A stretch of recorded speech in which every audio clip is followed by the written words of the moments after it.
Pertama, orang Quraisy ini mengutus kepada Nabi SAW yang bernama Budhail ibnu Waqa al-Khuzai,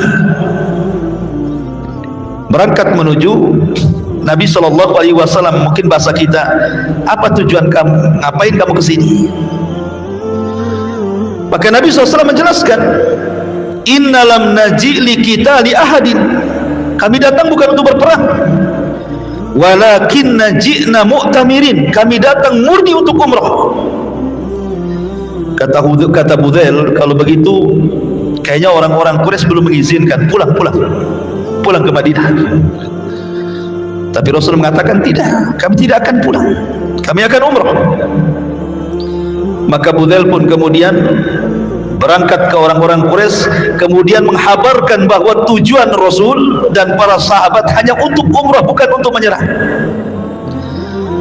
Tetapi kemudian orang-orang Quraisy tidak yakin dan mengabaikan perkataan Budhail ibn Waqa al-Khuzai ini.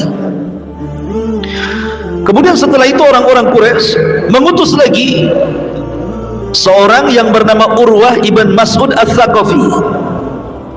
Urwah ibn Mas'ud al-Thaqafi termasuk orang yang sering safar. Jadi dia pernah ke Persia, pernah ke Romawi, pernah ke Ethiopia. Pokoknya dia orang yang suka safar, berniaga, sehingga dia kenal para tokoh-tokoh dunia gitu di zaman itu ya. Urwah ibn Mas'ud al-Thaqafi ini banyak pengalaman.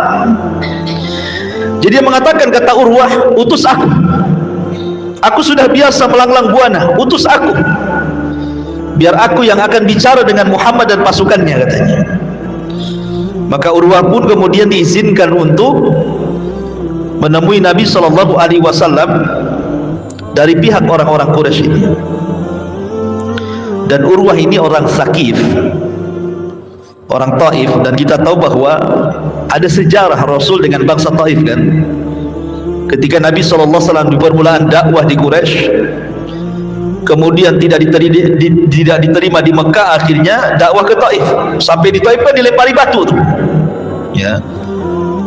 Kemudian Nabi SAW harus keluar dari Taif 1 mil, lari bersama Zaid ibn Harithah karena dilempari batu. Bukan hanya orang laki-laki yang melempari, perempuan, anak-anak juga ikut menyakiti. Jadi ada sejarah gitu ya dengan kabilahnya Urwah ibn Mas'ud al-Thaqafi ini. Lah orang ini yang diutus kepada Nabi SAW. Maka mulailah kemudian Urwah ibn Mas'ud al-Thaqafi mendekati Nabi. Nabi ini ikhwatu fiddin, ketika itu kan tahu siapa Urwah. Ada seorang sahabat namanya Al-Mughirah ibn Syu'bah yang meriwayatkan hadis tentang masul khufain, itu mengusap kedua sepatu. Al-Mughirah bin Syu'bah itu kan besar badannya, ya besar sekali badannya, itu kan kekar gitu kan. Jadi dia berdiri di belakang Nabi SAW mengawal Rasul. Kemudian di samping kirinya Abu Bakar, di samping kanannya Umar dan Abu Bakar dan Umar, kiri kanannya. Kemudian para sahabat berkumpul di situ. Seolah-olah Nabi SAW itu betul-betul raja mereka gitu ya, dikawal gitu ya. Di belakangnya ada Urwah, ada Al-Mughirah bin Syu'bah lengkap dengan baju perangnya, kemudian dengan pedangnya.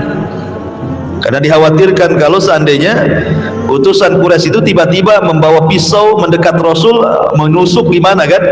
Dikhawatirkan, maka sahabat melindungi Nabi. Orang Arab di kebiasaan ikhwatu fiddin, kalau ingin berdialog dalam bentuk kasih sayang biasanya apa? Kalau tidak peluk, mencium kening ataupun mencium pipi gitu ya. Terkadang memegang janggut supaya melembutkan hati, itu dipegang janggutnya gitu. Orang-orang Arab itu begitu. Kalau dipegang janggutnya itu mereda emosinya. Itu kebiasaan orang Arab seperti itu. Jadi Urwah ini mendekat kepada Nabi SAW, kononnya ingin melembutkan hati Rasulullah. Maksudnya apa gitu ya? Keakrabannya itu ditunjukkan dengan hendak memegang janggut. Mughirah bin Syu'bah nggak terima. Diambilnya